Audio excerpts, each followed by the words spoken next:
Have you ever found yourself lost in a conversation that never actually took place? Maybe you're in the shower, on a walk, or staring at the ceiling late at night, and your mind just starts building a scene from scratch. You're standing your ground in an argument, finally saying what you really meant, or picturing a moment in the future where everything works out the way it should. The odd thing is, none of it happened. Yet the emotions feel completely real. You might feel a rush of confidence, a wave of frustration, or even a sense of relief, all from a conversation that only ever existed in your mind. If this sounds familiar, you've probably asked yourself at some point, why do I keep playing out these scenarios in my head? Psychologically speaking, this habit is far more common than most people realize, and it's not just your mind wandering aimlessly. In most cases, it's actually your brain working through something much deeper. People who do this often do it subconsciously. You're going about your day, and without warning, you're mid-conversation with someone in your head.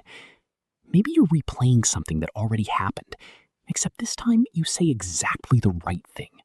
The perfect words, the perfect timing, the comeback you wish you'd thought of in the moment. Other times, your mind jumps ahead, imagining future success, recognition, or a moment where you finally feel understood. But then there's the other side. Sometimes the mind doesn't go somewhere hopeful. Instead, it starts building worst-case situations, things that haven't happened and may never happen. You imagine being misread, dismissed, or watching something fall apart before it's even begun. And what's striking is how real your body makes it feel. Your chest tightens, your mood shifts, your emotions respond as if the situation is actually unfolding in front of you. Psychologists call this mental simulation. Your brain is constantly running quiet previews of possible situations, and it's actually one of the things that makes humans remarkably good at planning.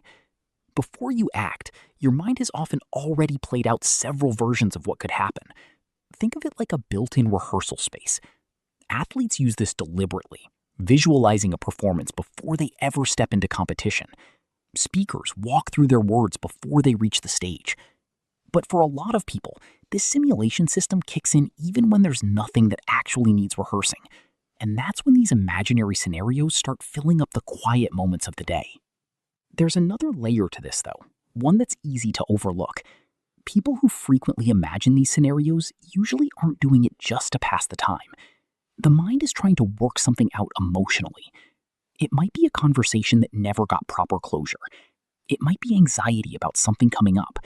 Or it might be something more subtle, a quiet desire to feel in control of situations that feel uncertain. Psychologists tend to notice three patterns that come up most often. The first is argument or explanation scenarios, where someone plays out defending a position, clearing up a misunderstanding, or saying what they couldn't find the words for in the moment. The second is future achievement scenarios, imagining recognition, success, or finally being seen for what they're capable of.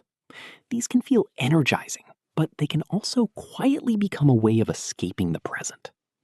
The third is worst-case scenarios, where the mind rehearses everything that could go wrong. What if I'm judged? What if it doesn't work? What if people misunderstand me? The brain starts crafting responses to problems that may never actually show up. Here's what connects most people who experience this regularly. There's often a heightened awareness of how they come across to others, not because they want attention, but because their mind is constantly analyzing social situations. So the brain generates these inner conversations as a way of processing and preparing. It's like a constant low-level social rehearsal running in the background.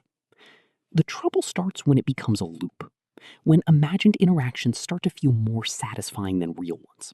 It makes sense why. In your head, you're in control. You know what to say, people respond how you'd want them to, and the situation resolves cleanly. Real life doesn't offer that kind of certainty, and that's part of the pull. The imagination offers a version of reality where things are orderly, where you're understood, where the outcome makes sense. But here's the shift worth holding on to. Imagination itself isn't the issue. It's genuinely one of the brain's most powerful assets. It fuels creativity, problem solving, planning, and helps prepare for challenges. The only time it becomes a concern is when it starts standing in for action. Because real change, real connection, real growth, none of that happens inside a simulation. So if your mind often drifts into these imagined scenarios, it doesn't signal a flaw. More often, it means you have an active, reflective mind that's constantly trying to make sense of the world and the people in it. The real skill is learning to notice the difference between imagination that's preparing you for life and imagination that's quietly becoming a way of avoiding it. Because as vivid and satisfying as those imagined stories can be, the moments that will actually shape you are the ones that happen outside, in real time, in ways your imagination could never quite predict.